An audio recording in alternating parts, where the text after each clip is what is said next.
Praise the Lord, जय मसीह की। यह वीडियो केवल मसीहियों के लिए बनाया गया है जिन्होंने अपना जीवन प्रभु यीशु मसीह को दिया है। इस वीडियो से हमारा मकसद किसी व्यक्ति, जाति, धर्म अथवा संस्थाओं को ठेस पहुंचाना या उनके अनुयायियों का अपमान करना नहीं, बल्कि बाइबल की शिक्षाओं को आम लोगों तक पहुंचाना है।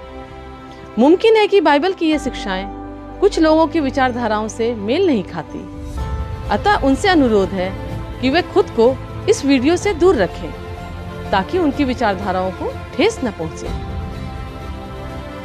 आइए अब हम परमेश्वर का जीवित और सामर्थी वचन सुनते हैं भाई पॉल राजू के द्वारा।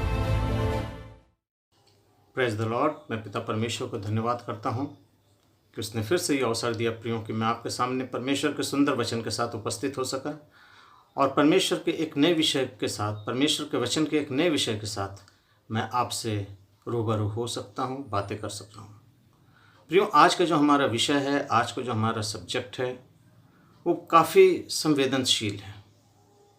हाँ प्रियों, इसकी चर्चा, इसके विषय में बहुत बार हमने आपस में करी, बहुत बार हमने इसके ऊपर कंट्रोवर्शियल विचारों को सुना, लोगों को इससे बातें हुई, लेकिन प्रियों दर हकीकत में बात हम जब समझ लेते हैं तब हम इस विषय के ऊपर आर्ग्यूमेंट नहीं करते हैं। लेकिन जब हम नहीं जानते हैं तो हम बोलने वालों को, जो हमारे यूट्यूब में आज बहुत से ऐसे वक्ता आ गए हैं जिनको मैं वक्ता ही कहूँगा, पास्टर तो कहूँगा नहीं, वक्ता ही कहूँगा, जिनको बोलने की इजाज़त है, जो आज हमारे भारतीय संविधान के अंदर फंडामेंटल रूल के अंदर है कि हर एक व्यक्ति को अपना बोलने का अधिकार है। उस अधिकार से वो बोल रहे हैं और सबसे अच्छा माध्यम है हमारा यूट्यूब। लेकिन परमेश्वर के वचन से अगर बातें की जाए तो ज़्यादा अच्छा रहता है। प्रियों, आज हम उस विषय पर बात करेंगे, क्या स्त्रियों को कलीसिया में पास्टर, देखिए सब यही कहते हैं, क्या उपदेशक बन सकती हैं, प्रचारक बन सकती हैं, वो प्रचार कर सकती हैं, प्रचारक नहीं बनना है, पौलुस ने ऐसा कहा, वो कहा, ये कहा। मैं उस विषय पे नहीं जा रहा हूँ, मैं ये सब्जेक्ट पे आ रहा हूँ कि क्या कलीसिया के अंदर लेडीज़ को, औरतों को, महिलाओं को पास्टर का अधिकार दिया गया है? कहीं पर भी बाइबल में महिलाओं को पास्टर का ये अधिकार दिया गया है? लेकिन आज कुछ लोग हैं जो इस अधिकार को लेकर कलीसियाओं के अंदर अपने आप को पास्टर बना के बैठी हैं। प्रभु की सेवकाई में पास्टर का जो पद है, पास्टर का जो पोस्ट है, वो बहुत ही सेंसिटिव है और बहुत ही उच्च कोटि का है।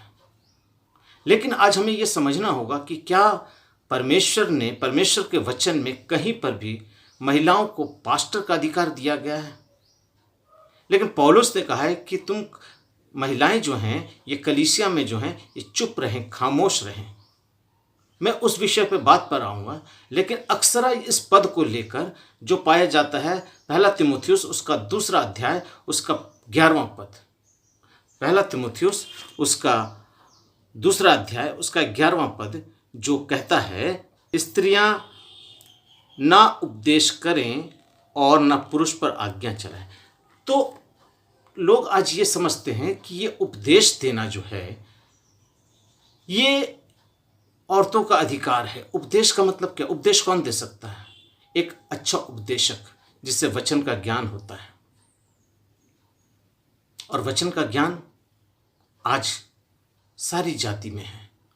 हिंदू अपने तरह से बोलते हैं, मुस्लिम अपनी तरह से बोलते हैं, पंजाबी अपनी तरह से बोलते हैं, क्रिश्चियन अपनी तरह से बोलते हैं। सब अपने अपने धर्म का प्रचार आज कर रहे हैं और सभी उपदेशक बने हुए हैं। लेकिन मैं ये आपसे कहना चाहता हूँ, क्या औरतों को कलीसिया के अंदर पास्टर बनने का ये अधिकार है? आप सेवकाई कर सकती हैं, महिलाएं सेवकाई कर सकती हैं, क्योंकि मैं आपको एक वचन पढ़ाना चाहता हूँ। उत्पत्ति की पुस्तक उसका 1 अध्याय उसका 27वां वचन मैं आप सबके सामने पढ़ रहा हूँ, सुन लीजिए। वहाँ परमेश्वर ने स्त्री और पुरुष को क्या अधिकार दिया है। तब परमेश्वर ने मनुष्य को अपने स्वरूप के अनुसार उत्पन्न किया और अपने ही स्वरूप के अनुसार परमेश्वर ने उसको उत्पन्न करके नर और नारी करके उसकी सृष्टि की। और परमेश्वर ने उनको अर्थात दोनों को, पुरुष और स्त्री को आशीष दी और कहा, फलो फूलो और पृथ्वी पे भर जाओ और उनको अपने वश में कर लो। प्रियो, आज परमेश्वर ने स्त्री को हर वो अधिकार दिया है जो पुरुष को दिया गया। हर वो काम स्त्री कर सकती है जो एक पुरुष करता है। परमेश्वर के वचन से मैं आपको कुछ ऐसी बातें दिखाऊंगा जहां पर हम स्त्री को बिल्कुल अपने बराबर में पाते हैं, अर्थात महिला और पुरुष बिल्कुल एक हैं। आप अभी देखा कि परमेश्वर ने स्त्री और पुरुष को एक जैसा बनाया।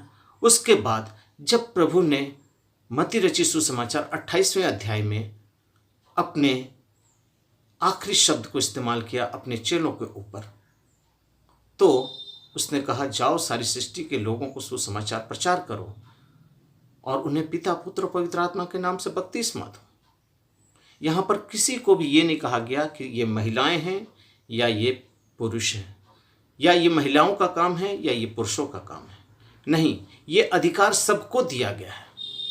अर्थात इवेंजलिज्म का जो प्रचार है, प्रभु के सुसमाचार का प्रचार है, वो सबको दिया गया है, चाहे वो स्त्री हो चाहे वो पुरुष हो, ये सबको दिया गया है। और तीसरी बात, जब हमारे ऊपर वरदान की बात आती है, जो हम देखते हैं 1 कुरिन्थियों उसका 12वां अध्याय और उसके चौथे पद से मैं पढ़ रहा हूं। वरदान तो कई प्रकार के हैं परंतु आत्मा एक ही है।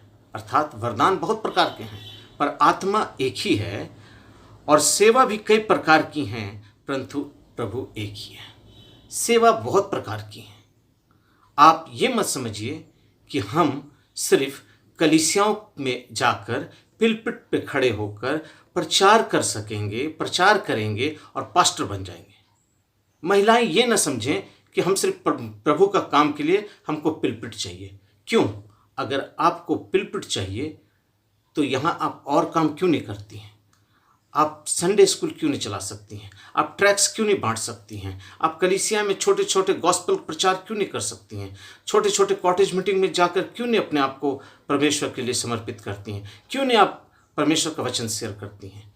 आप सिर्फ कलीसियाओं में पास्टर बनने के लिए आप अपने आप को वो स्टेज चाहती हैं, इसलिए आज आप कलीसियाओं के अंदर उस स्टेज को लेने के लिए ललाहित रहती हैं।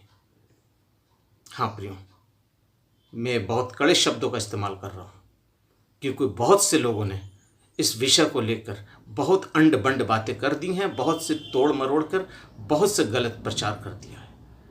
आज हमें ये समझना है कि क्या डिफरेंस है कि आज एक औरत या एक महिला कलीसिया में प्रचार करे या ना करे।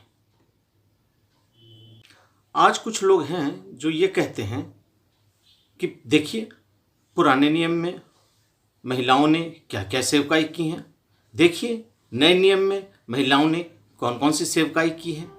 भाई, सब महिलाओं ने सेवकाई की है तो सेवकाई अलग अलग तरीके की है, सेवकाई अलग है। आप अगर इफिसियों की पुस्तक उसका 4था अध्याय और उसके 11वें पद को आप पढ़ेंगे तो वहाँ जो बुलाहट है, उन बुलाहट के अंदर 5 प्रकार की सेवकाई है।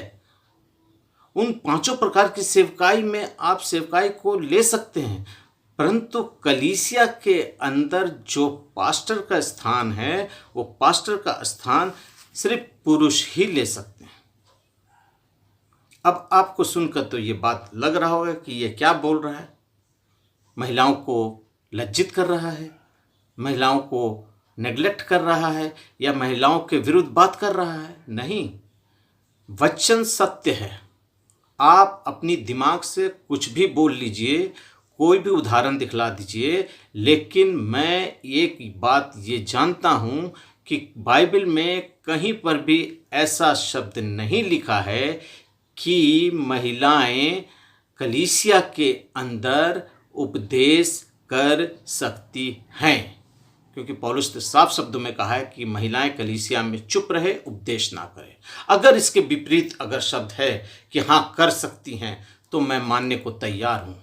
अदरवाइज मैं किसी की कोई भी बात नहीं मानने को तैयार हूँ कि कलीसिया के अंदर कहीं पर भी महिलाएं बोल सकती हैं, अर्थात उनको बोलने का अधिकार है। कलीसिया के अंदर बोलने का अधिकार जिसका है वो है पास्टर। क्योंकि जिस प्रकार वचन कहता है कि आदम पहले हुआ फिर हवा हुई, आदम पहले हुआ फिर हवा हुई, जैसे कलीसिया बनी फिर कलीसिया के ऊपर प्रभु यीशु बने। हाँ प्रियो, मैं आपको दिखाना चाहता हूँ इफिसियों की पुस्तक उसका 5वां अध्याय उसके 22वें पद को मैं आपके लिए पढ़ रहा हूँ। हे पत्नियों, अपने अपने पति के ऐसे अधीन रहो जैसे प्रभु के, क्योंकि पति पत्नी का सिर है, जैसे मसीह कलीसिया का सिर है। आज प्रत्येक परिवार में पहले पुरुष अर्थात उस घर का जो स्वामी है, अर्थात पति हो सकता है, पिता हो सकता है, एक पुरुष होगा, उसके बाद माँ होगी, फिर बच्चे होंगे। ऐसा नहीं कि बच्चे होंगे, माँ होगी, फिर बाप होगा। बाप बाद में नहीं आता, बाप पहले आता है।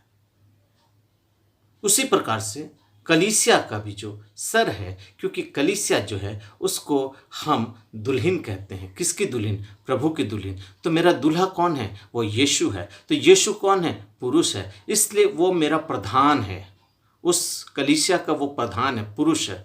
तो क्या हम अपनी कलीसिया में अपने प्रधान के ऊपर बात कर सकते हैं? क्या कोई महिला को ये इजाज़त होती है according to Bible, according to संविधान, अकॉर्डिंग टू क्या कहेंगे उसको, तहजीब के मुताबिक क्या अपने पति के ऊपर बात करें? हाँ, कुछ करती हैं, वो बात अलग है, क्योंकि उनके ऊपर वो संस्कार नहीं है, वो शिष्टाचार नहीं है, इसलिए वो अपने पतियों के ऊपर बात करती है। लेकिन पति के ऊपर बोलने का अधिकार किसी को नहीं है। वैसे भी कलीसिया में प्रभु यीशु के ऊपर बोलने का अधिकार किसी को नहीं है। और जहाँ तक पुरुष की बात है, मैं आपको बता देता हूँ, पूरी बाइबल के अंदर कहीं पे भी पुरुष को अलावा कोई भी स्त्री आज तक पास्टर नहीं है। देखिए, फिर मैं बोल रहा हूँ, पास्टर नहीं है। आप बोलेंगे पुराने नियम की बात, मैं आपको बताता हूँ। आप निर्गमन 5:20 में दिखाएंगे, मरियम जो मूसा की बहन थी, वो भविष्यवक्ता थी। सुन लीजिए, पास्टर, भविष्यवक्ता, टीचर, इवेंजलिस्ट, ये बहुत से पोस्ट हैं जिसको मैंने आपसे कहा है कि इफिसियों 4 उसका 11 पढ़िएगा, वहाँ पर साफ लिखा है कि ये 5 प्रकार की कॉलिंग है और इन्हीं कॉलिंगों के माध्यम से एक कलीसिया के अंदर में आत्मिक उन्नति होती है। लेकिन पास्टर बनने का कहीं पर भी महिलाओं को नहीं लिखा गया है कि पास्टर जो हैं वो महिलाएं बन सकती हैं। वो कलीसिया में उपदेश ना करें, वो चुप रहें, कहने का मतलब है सीखें, और वहाँ से सीख कर वो बाहर में अपने परिवार में सिखाए, संडे स्कूल में सिखाए, अपने मोहल्ले में सिखलाए, अपनी महिला गोष्ठी में सिखलाए, अपने और भी जो वो इवेंजलिज्म करेगी या कहीं भी सुसमाचार प्रचार करेगी, ट्रैक्स बांटेगी, कुछ भी करेगी। आज सेवा लोग ये समझते हैं कि हम पिलपिट पकड़ लिए, टाई लगा लिए, मुंह में माउथ पीस पकड़ लिए, मेरे नाम के आगे रेवरेंड लिखा गया, आई एम पास्टर। अरे आज तो पास्टर की उपाधि या पास्टर की डिग्री जैसे मोबाइल के चार्जिंग का दुकान है ना, मोबाइल रिचार्ज कराने की दुकान है ना, ऐसे आज पास्टर की डिग्री बिक रही है। आप मुझसे पर्सनली बात करिए, मुझसे कॉन्टैक्ट नंबर लीजिए और जाइए, लेकर आ जाइए, खरीद लीजिए। आपको BTH, MTH और डॉक्टरेट की डिग्री पैसे देकर 1.5 साल के अंदर घर बैठे मिल जाएगी।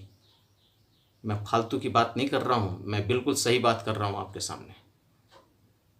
आज हम लोगों ने मसीहत को इतना बर्बाद कर दिया है गलत उपदेश और गलत संदेशों के माध्यम से कि सच्चाई को हम जानते नहीं हैं, और सच्चाई को जानकर भी आज हम अनजान बने। आज हमने सेवकाई को सिर्फ पास्टर का तगबा दे दिया रखा है। क्यों? चर्च में झाड़ू लगाना, पोछा लगाना, चंदा लेना है, कलीसिया के लिए और भी कोई काम करना, कलीसियाओं के विश्वासियों की सेवा टहल करना, उनके परिवार की सुधि लेना, उनके परिवार के संग मिलना, उनके दुख सुख में मिलना, ये सेवकाई नहीं है। सिर्फ पास्टर बनना ही सेवकाई है। आज लोग समझा क्या रहे हैं, लेकिन हकीकत यही है कि जो वचन ठीक से नहीं पढ़ते हैं, जो वचन को ठीक से नहीं खोदते हैं, वो इन तरीकों की बातें करते हैं। आज पुरानी व्यवस्था में आप कहीं भी दिखा दीजिए कि कोई भी ऐसा प्रभु का दास जो महिला हो। परमेश्वर ने मूसा को जिस समय पहला मंदिर बना, जिसको हम मिलाप का तंबू कहते हैं, जिसको टबरनेकल कहते हैं, परमेश्वर ने कहा, निर्गमन की पुस्तक उसका 25वां अध्याय उसका 8वें पद में पढ़ेंगे तो वहाँ लिखा है, जब तुम मेरे लिए एक निवास स्थान बनाओ जहाँ पर मैं आकर तुमसे बातें किया करूँगा। एक निवास स्थान बनाओ जहाँ मैं आकर तुमसे बातें किया करूँगा। उसमें परमेश्वर ने हारून को रखा। हारून था, उसके पुत्र थे, उस सारे पुरुष थे जो उस मंदिर की सेवा टहल करते थे। महिलाओं का कहीं नाम नहीं है। हाँ, महिलाएं कुछ पुरानी व्यवस्था में हैं, जो भविष्यवक्तिन हैं, जो टीचर हैं, जो और भी बहुत से काम करती थी, लेकिन वो प्रभु के मंदिर की सेवा बाहर करती थी। उस पवित्र स्थान और महापवित्र स्थान के अंदर सिर्फ पुरुष जाया करता था, और वो भी पुरुष होता था। साल में एक बार जाता था, वो हारून होता था, और हारून जो था वो पुरुष था। पहले आप ये समझ जाइए कि आज हम सेवकाई में कौन सी सेवा कर रहे हैं। सेवा को आप टैली करिए। अंग धड़ंग बकने से नहीं होता है, अंड बंड बातें करने से नहीं होता है। आज आप सेवकाई करना चाहती हैं, खुशी से करिए। प्रभु ने कभी नहीं रोका है आपको, क्योंकि आपको भी परमेश्वर का आत्मा मिला है, आपको भी वरदान मिला है, आपकी भी बुलाहट है, आपको भी सेवकाई का परमेश्वर ने आज्ञा दिया है कि जाओ सारी सृष्टि के लोगों को सुसमाचार प्रचार करो। आपका दायित्व बनता है।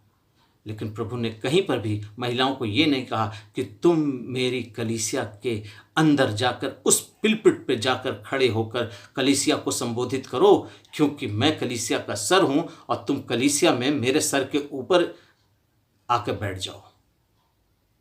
प्रियो, मैं आपको दो बात बताना चाहता हूं। जिस समय परमेश्वर ने आदम और हवा को विवाह दिया, आदम सोया, उसकी पसली निकाला और उससे हवा को बनाया, और आदम को बताया ये तुम्हारी पत्नी के रूप में, उसको उसके पास लेकर आया और आदम ने उसको एक्सेप्ट किया। अर्थात परमेश्वर ने आदम और हवा के बीच में उस विवाह को अंजाम दिया। उस विवाह को करवाने वाला कौन था? मेरा परमेश्वर। पहला विवाह। आज कलीसियाओं में लेडीज पास्टर शादी दे रही हैं। कहाँ ये डॉक्ट्रिन है बाइबल में? मुझको दिखला दीजिए। आज कलीसियाओं को आज इसी पिलपिट ने बर्बाद कर दिया है, परमेश्वर के वचन से बर्बाद कर दिया है। क्यों? क्योंकि आज शैतान यही चाहता है कि इन कलीसियाओं के अंदर में पूरा जहर नहीं देकर थोड़ा जहर दे दो। हाँ मेरे प्रियो, इसी जगह परमेश्वर ने आदम और हवा का विवाह करवाया, अर्थात वो पहला पुरुष के रूप में हम इसको देख सकते हैं। नंबर 2, प्रभु यीशु मसीह जो कलीसिया का सर है, उसने अपनी पहली कलीसिया को, अपने 12 चेलों को, जिसमें से जो यहूदा इस्करियोती था, उसको भी उसने जब उस रोटी से तोड़ा और डुबो कर दिया, तब उसके अंदर शैतान समा गया और वो चला गया। लेकिन प्रभु ने अपनी उन पहली कलीसिया को भी यही संदेश दिया, अर्थात उस रोटी को तोड़ कर दिया। आज क्या औरत को प्रभु भोज तोड़ने का अधिकार है? किस अधिकार से वो प्रभु भोज को तोड़ती है? क्योंकि उसके ऊपर तो प्रभु है और प्रभु कलीसिया का सर है, तो उसके ऊपर उसको अधिकार किसने दिया? आपको बहुत से अधिकार हैं, आपको बहुत से अधिकार हैं। आप अच्छी भविष्यवक्ता बन सकती हैं, आप अच्छी टीचर बन सकती हैं, आज अच्छी उपदेशक बन सकती हैं, आप बाइबल कॉलेज की टीचर बन सकती हैं। बहुत से जगह पर आपकी सेवकाई है, लेकिन परमेश्वर के उस स्थान को, उस पिलपिट पे आपका स्थान नहीं है, नहीं है, नहीं है। उस पिलपिट पे आपका स्थान नहीं है, क्योंकि आपको कलीसिया के अंदर खामोश रहने को कहा गया है। अब लोग कहते हैं कि क्या हम महिलाएं प्रभु की सेवा नहीं कर सकते? अरे करो ना भाई, आप सेवकाई को और पास्टर को क्यों जोड़ देती हो? आपको सेवकाई करना है तो और काम कीजिए ना। क्या सिर्फ चर्च के अंदर पिलपिट पे खड़ा हो जाना ही आपको सेवकाई नजर आता है? क्यों? क्योंकि आपको नाम चाहिए, शोहरत चाहिए, रुतबा चाहिए, आपके नाम के आके रेवरन लिखा होना चाहिए। आज हमने बहुत से देखा है, महिलाएं डॉक्टरेट, रेवरन, सो एंड सो। क्यों? रेवरन का मतलब कहां से आ गया? अगर खुदा ने चाहा तो इस रेवरन शब्द का मैं एक दिन आपको वीडियो बनाकर दूंगा। इस रेवरन शब्द का मतलब क्या है? हाँ प्रियो, आज सावधान होकर ये बात को जानना है। मैं जानता हूं मेरे इस वीडियो से बहुतों को दुख लगेगा, तकलीफ होगा, मन कचोटेगा, लेकिन वचन जो है वो सत्य है, क्योंकि परमेश्वर का वचन कहता है एक दिन न्याय के सिंहासन के सामने यही वचन खोला जाएगा। आप प्रभु की सेवा करना चाहती हैं, शौक से करिए, क्योंकि मैं आपको बार बार बता रहा हूं कि प्रभु की सेवकाई में महिलाएं थीं, महिलाएं हैं और महिलाएं रहेंगी। और प्रभु की सेवकाई का पहला जरिया जो है, परमेश्वर ने अपने पुत्र के जी उठने के बाद मरियम के द्वारा ही लोगों के बीच में यीशु समाचार दिया कि मेरा यीशु जिंदा है। ये फर्स्ट गॉस्पल उसने शेयर किया अपने उन चेलों के पास जाकर कि देखो कब्र में यीशु नहीं है, वो मृतकों में से जी उठे हैं। ये फर्स्ट गॉस्पल है। क्या आज आप लोगों तक जाती हैं, लोगों तक सुसमाचार प्रचार करती हैं, लोगों की आत्माओं को जीतती हैं? नहीं होता है आपसे। आपको पिलपिट चाहिए, आपको पिलपिट चाहिए, आपको कलीसिया चाहिए। आपके कलीसिया में आप दूसरों पे हुक्म चलाना जानती हैं। क्यों? क्या मेरा यीशु इस बात की इजाज़त देता है? मेरा वचन इस बात की इजाज़त देता है? मेरा वचन नहीं कहता है। मेरा वचन साफ तौर से कहता है कि स्त्रियां कलीसिया के अंदर चुप रहें, अर्थात सीखें, और कलीसिया के बाहर जाके अपनी सेवकाई को प्रकट करें। अपने घर में पहले अपने बच्चों का अच्छे से लालन पालन करना सीख लो। अपने घर के बच्चों का पहला उचित ज्ञान देना सीख लो, तब तुम कलीसिया में अच्छे ज्ञान देना। क्योंकि वचन में जो लिखता है वहाँ पुरुष के संबंध में लिखता है, वह स्त्री के संबंध में नहीं लिखता है। कि प्रभु ने अपनी सेवकाई में जिन लोगों को इस्तेमाल करने की बात कही है, वहाँ पर पुरुष की तुलना की गई है। उसका जो ग्रामर है वो पुरुष का ग्रामर है। उससे हम जानते हैं कि ये पुरुष के लिए संबोधन है और ये पुरुष को ही संबोधित किया जा रहा है, महिलाओं को संबोधित नहीं किया जा रहा है। आइए मेरे साथ निकाल लीजिए पहला तीमुथियुस उसका 3रा अध्याय। पहला तीमुथियुस उसका 3रा अध्याय और उसके पहले पद से मैं आपके लिए पढ़ रहा हूँ।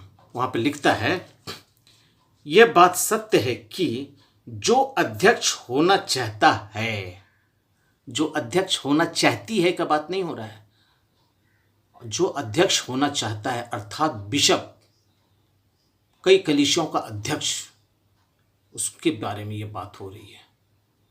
ठीक है, मैं इसके बाद और भी नीचे की बातों को बताऊंगा। तो वहां पर किसके बारे में लिखता है? लिखता है जो अध्यक्ष होना चाहता है वो भले काम की इच्छा रखता है, वो भले काम की इच्छा रखता है। वो अवश्य है कि अध्यक्ष निर्दोष और एक ही पत्नी का पति, मतलब उसकी पत्नी होनी चाहिए। जो अध्यक्ष होना चाहता है उसकी एक पत्नी होनी चाहिए। ये कभी लड़की नहीं हो सकती, ये पुरुषवाचक संज्ञा के रूप में बात हो रही है, ये पुरुष के लिए बातें हो रही है। इसलिए उसकी एक पत्नी हो और वो संयमी हो, सुशील हो, सभ्य हो, अतिथि सत्कार करने वाला हो। कहने का मतलब यहाँ पे जितनी भी बातें हो रही हैं ये सब एक पुरुष के लिए हो रही हैं। कहीं पर भी इसमें महिला का स्थान नहीं है। प्रियो, आपको ये समझना होगा पहले इस बात को कि सेवकाई में हम कौन सी सेवकाई को कर रहे हैं। आज आप देख लीजिए कि इन सेवकाई के बाद में अगर आप चाहेंगी कि हम कुछ और भी बातों को आपको बताएं, तो मैं आपको बताना चाहता हूं। आज बहुत से ऐसे परिवार हैं जो मसीहत में पीछे हुए हैं। आप महिला होने के नाते आप अपनी महिला गोष्ठी बना लीजिए और उन महिलाओं को, उन परिवारों से, उन बेटियों को, उन परिवारों से बुलाइए। अगर पुरुष को नहीं बुला सकती तो महिला होने के नाते उन परिवारों में जाइए, उन परिवारों की सुधि लीजिए और उन परिवारों को संभालिए। ये भी एक सेवकाई है। सेवकाई का मतलब ये नहीं है कि मैं पास्टर हूं, मुझको पिलपुट चाहिए, मुझको सफेद गौन चाहिए है। इसका मतलब ये नहीं है। इसका मतलब ये है कि हम प्रभु की सेवकाई को करें और जिससे परमेश्वर की कलीसिया अर्थात परमेश्वर की देह उन्नति पाए।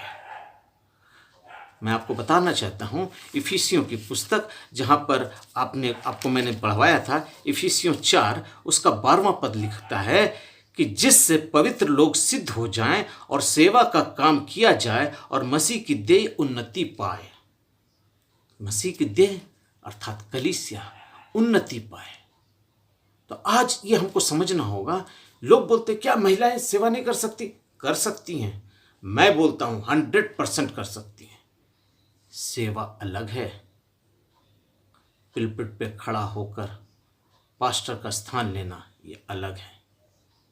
सेवाएं बहुत हैं। मैंने अभी बताया ना, जैसे मैंने आपको पहला कुरिन्थियों उसका 12वां अध्याय में अभी मैंने आपको पढ़ के सुनाया। मैं फिर उस बात को आपके लिए पढ़ दे रहा हूं। वहां पर देखिए क्या लिखता है। उसके 4 पद से मैं पढ़ रहा हूं। वरदान तो कई प्रकार के हैं परंतु आत्मा एक ही है, और सेवा भी कई प्रकार की हैं परंतु प्रभु एक ही है। उसके 4 से पढ़िएगा नीचे, तो वरदानों का सिलसिला है। ये वरदान में कहीं पर भी ये नहीं कहा गया कि ये पुरुष के लिए है, ये महिलाओं के लिए, ये सबके लिए है, चाहे वो स्त्री हो चाहे वो पुरुष हो।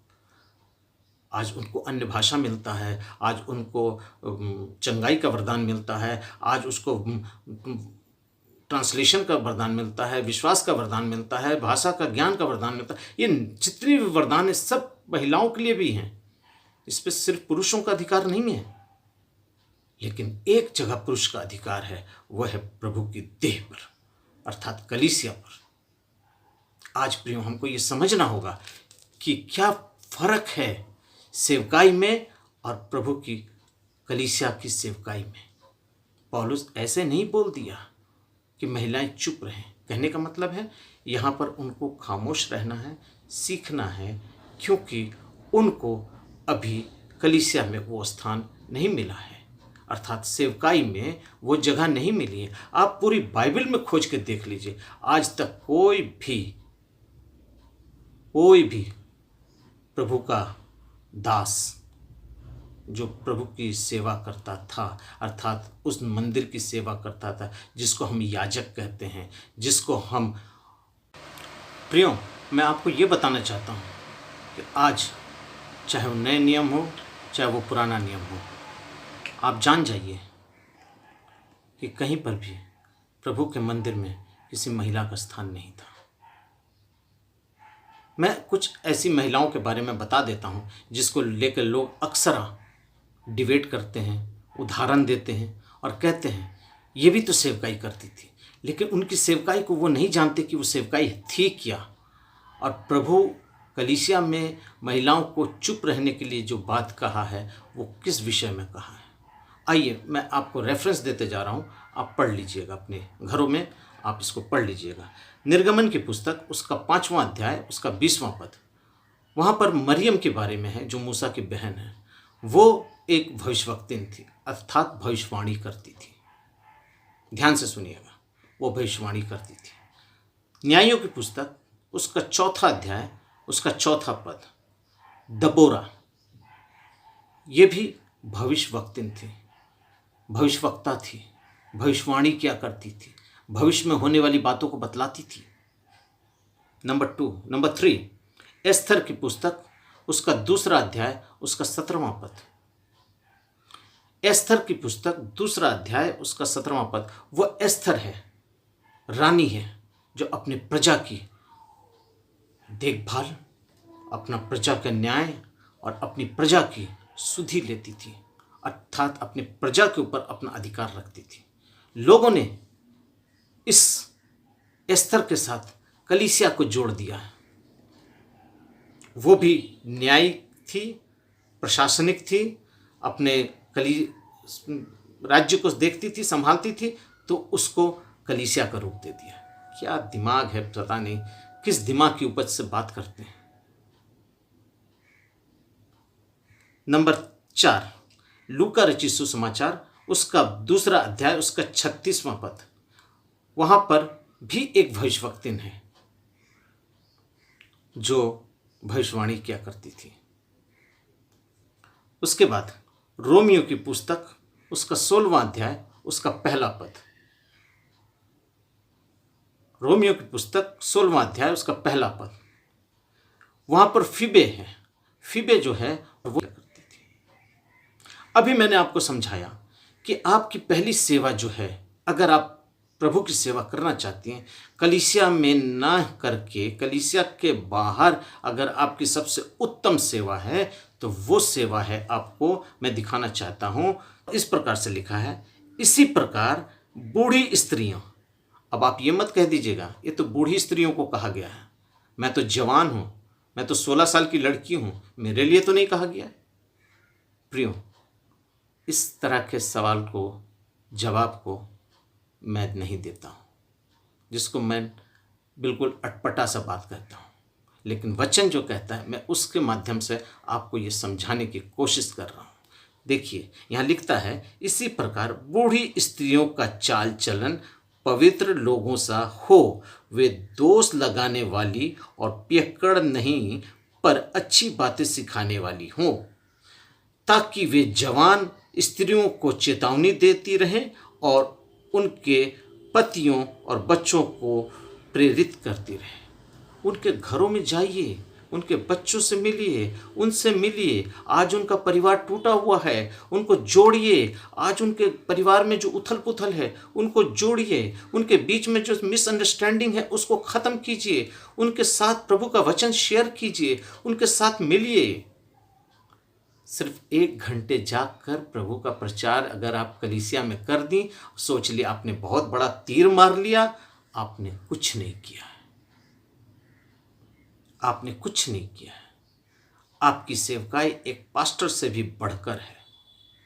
जो कलीसिया में जो प्रचार करते हैं वो 1 घंटे में इन बातों को करते हैं, लेकिन आपके पास ये मौका है कि आप उनके घरों में रोज, नहीं तो हफ्ते में, नहीं तो महीनों में, नहीं तो 15 दिन में उनके पास विजिट करें और उनके घर को, उनके परिवार को, उनके बच्चों को, उनको सबको संभालें। कलीसिया के अंदर विजिटिंग करें, कॉटेज मीटिंग करें। यह भी प्रभु की सेवा है, ये महिलाओं को दिया गया है। सेवकाई का काम सिर्फ चर्च में पास्टर बनना नहीं। आज लोग ये समझते हैं कि महिलाएं सिर्फ पास्टर बन सकती हैं। पास्टर बनना तो है ही नहीं, कहीं नहीं लिखा हुआ है कि कोई भी महिला चर्च में पास्टर बन सकती है। अब इसका इंटरप्रेट दूसरे तरीके से करेंगे, क्या प्रभु ने महिलाओं को अलग कर दिया है या प्रभु ने उनको सेवकाई का अवसर नहीं दिया? अरे भाई, सेवकाई अलग है, लेकिन प्रेरित बनना और उसके बाद जो परमेश्वर ने उन लोगों को पुरानी व्यवस्था में, नई व्यवस्था में अपने चेलों को जो सेवकाई दी, क्या उसमें कोई महिलाएं थीं? अगर महिलाएं हैं प्रभु के उन 12 चेलों में, तो आप कर सकती हैं।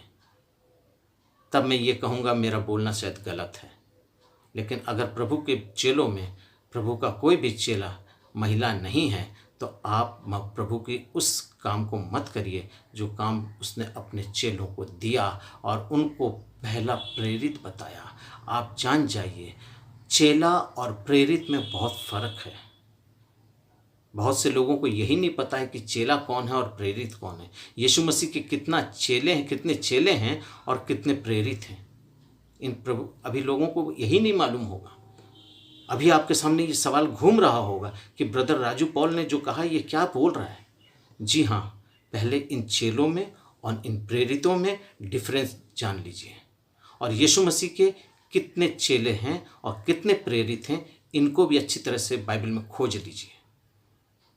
क्योंकि यीशु मसीह ने अपनी कलीसिया को ये बात कह के दी है, लो ये मेरा पवित्र लहू है, लो ये मेरा शरीर है। लो पुरुष को बोला जाता है, महिलाओं को नहीं बोला गया है। प्रियो, बाइबल को तोड़ मरोड़ कर पेश करने की आवश्यकता नहीं है। कौन वक्ता क्या बोल रहा है बोलने दीजिए।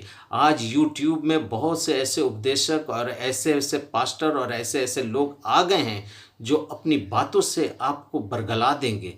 लेकिन मैं वचन के आधार पर ये कहता हूँ, ये परमेश्वर का वचन सत्य है, इसके ऊपर कोई नहीं है। एक दिन यही वचन आपके सामने परमेश्वर के न्याय सिंहासन के सामने खोला जाएगा।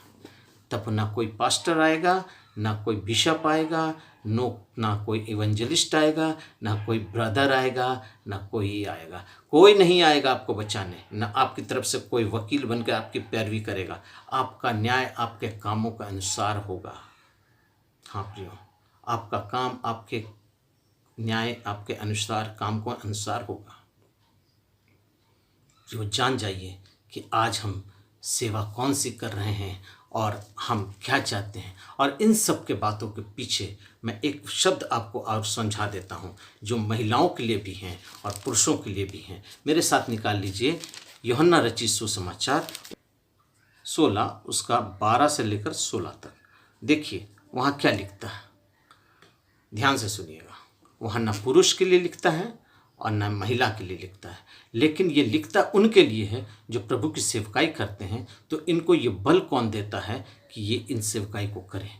देखिए, मैं तुझसे और भी बहुत सी बातें करनी है, मुझे तुझसे अभी और भी बहुत बातें करनी हैं, परंतु अभी तुम उन्हें नहीं समझ सकते, अभी तुम उसे नहीं समझ सकते। परंतु जब वो अर्थात सत्य का आत्मा आएगा जो तुम्हें सब सत्य का मार्ग बताएगा, क्योंकि वह अपनी ओर से ना कहेगा, परंतु जो कुछ सुनेगा वही कहेगा और आने वाली बातें तुम्हें बताएगा। आज उन बातों को वही बताएगा। कौन बताएगा? सत्य का आत्मा जब आपके पास आएगा। आज आपके पास बहुत से उपदेशक आ जाएंगे, लेकिन याद रखिए आपका वचन जो है वो परमेश्वर की प्रेरणा से, परमेश्वर पवित्र आत्मा की प्रेरणा से लिखा हुआ एक एक शब्द अटल है। आसमान और ज़मीन टल जाएगा, लेकिन ये वचन का एक बिंदु भी नहीं हिलेगा। आज मैं आपको बता देता हूँ, किसी की तरफ कोई कान देने की ज़रूरत नहीं है। इस वचन को पढ़िए और परमेश्वर का आत्मा से कहिए, परमेश्वर का आत्मा आप आइए, मुझे बताइए, मुझे शिक्षा दीजिए, ताकि ये सब जो चल रहा है, अपना चैनल को लाइक कीजिए, सब्सक्राइब कीजिए, ये करिए और वो करिए। आज बहुत से मसीही लोग इस बात में लगे हुए। क्यों? क्योंकि लॉकडाउन का समय है, खा पी के कोई काम नहीं है घर में, तो चलो 10 मिनट का 5 मिनट का एक ठो यूट्यूब में बना कर डाल दिया, बोल दिया उसको लाइक करिए, सब्सक्राइब कीजिए, ये करिए, उससे जो अर्निंग हो जाए, बैठे बैठाए वही काम बन जाए मेरा। प्रियो, मैं आज आपको फिर से ये बात कह रहा हूँ कि प्रभु की सेवकाई को समझिए। महिलाओं का काम बहुत उत्तम काम है, महिलाओं का काम बहुत अधिक काम है। वचन कहता है यीशु मसीह को मरियम ने पवित्र आत्मा में होकर उसके बचपने से लेकर जवानी तक उसको ज्ञान, बुद्धि और शिक्षा के माध्यम से उसको सिखाया, बताया, जो एक माँ का फर्ज होता है। ये महिला का ही काम था। एक महिला प्रभु यीशु मसीह के सुसमाचार को लेकर लोगों तक गई, बताई कि मेरा यीशु जिंदा। आज मसीहत का प्रमाण क्या है? आज हमारी मसीहत जिंदा किस पर है? उसी मरियम के एक स्टेटमेंट के ऊपर में कि मेरा यीशु जिंदा है। और आज हम ये भी कहते हैं कि मेरा यीशु जिंदा है। ये प्रचार है, ये गॉस्पेल है। आप खुशी खुशी करिए, आपको कोई मना नहीं करता। लेकिन जब आप कहती हैं कि मैं कलीसिया में पास्टर हूँ, तब ये अधिकार आपको कोई नहीं देता। तब वचन आपके सामने आकर आपको मुंह पर खड़ा हो जाता है, बोलेगा ये काम तुम्हारा नहीं है। क्यों?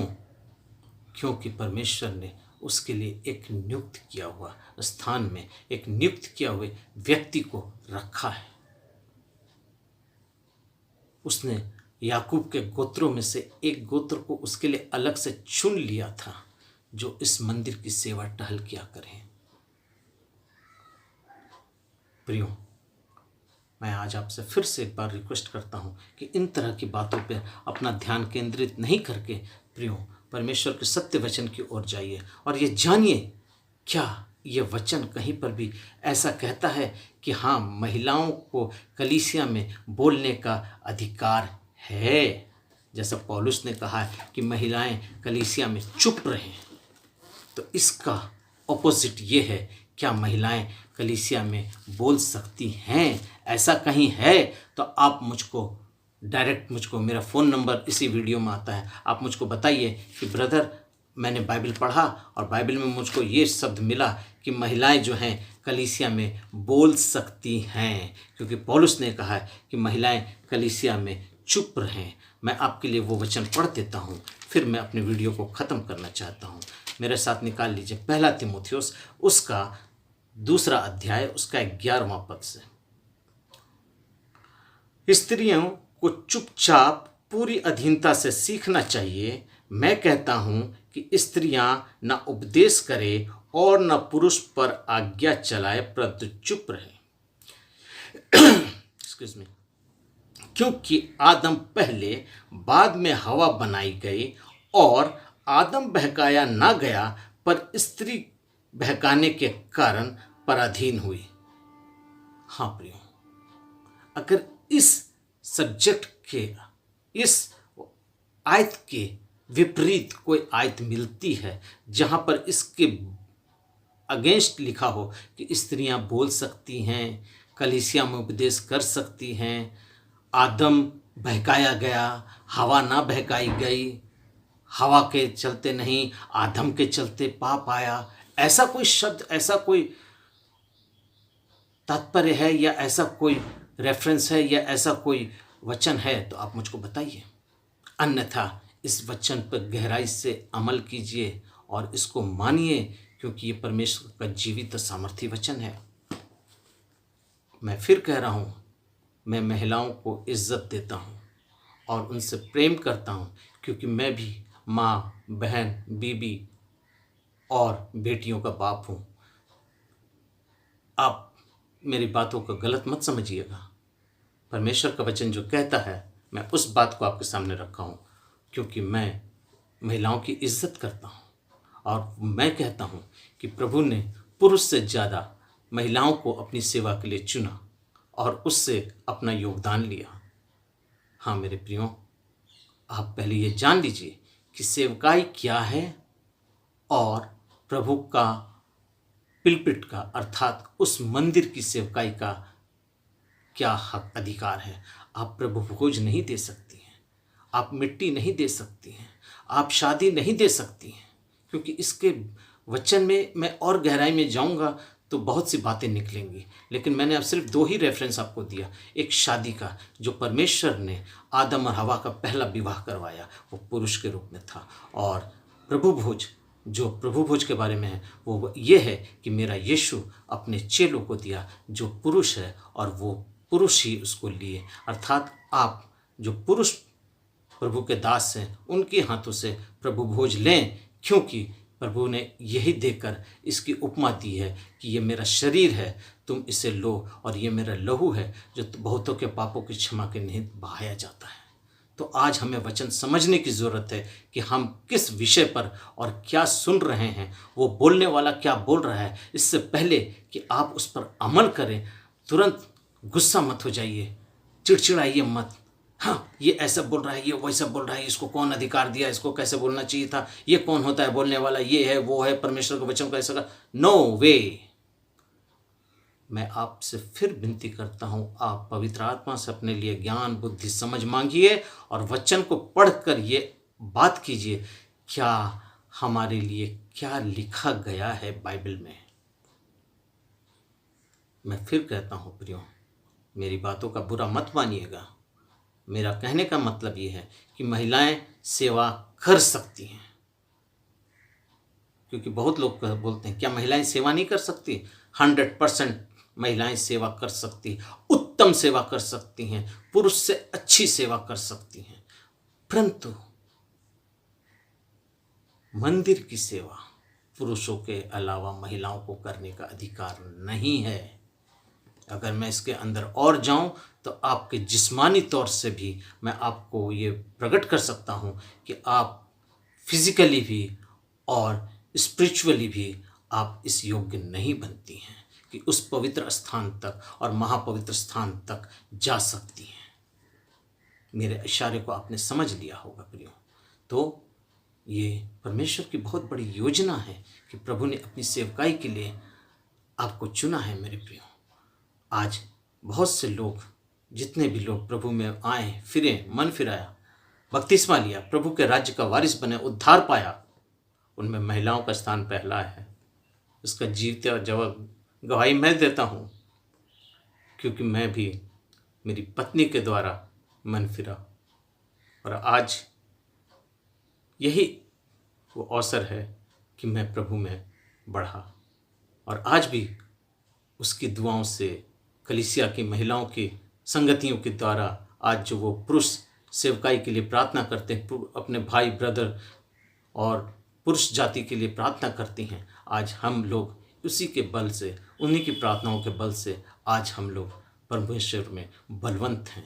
हाँ मेरे प्रियो, आपको प्रभु आशीष करे और आपको बहुत आयत से इस्तेमाल करे। और ये मत समझिएगा कि आप किसी योग्य नहीं, आप अव्वल हैं, बहुमूल्य है, क्योंकि पिता परमेश्वर ने आपको पहला दर्शन देकर, प्रभु यीशु मसीह ने आपको पहला दर्शन देकर, अपने जी उठने का दर्शन देकर ये बात को मसीहत के अंदर पुख्ता कर दिया, बुलजोर ये ऐलान करवाया कि जाओ देखो मैं जिंदा हूँ। ये ऐलान करो, ये ऐलानिया कर दो कि मैं जिंदा हूँ। और मरियम जाती है और कहती है कि मेरा प्रभु जी उठा। ये फर्स्ट गॉस्पल मरियम के द्वारा प्रभु ने लोगों के बीच रखा, और वो मरियम जो थी वो महिलाएं थीं।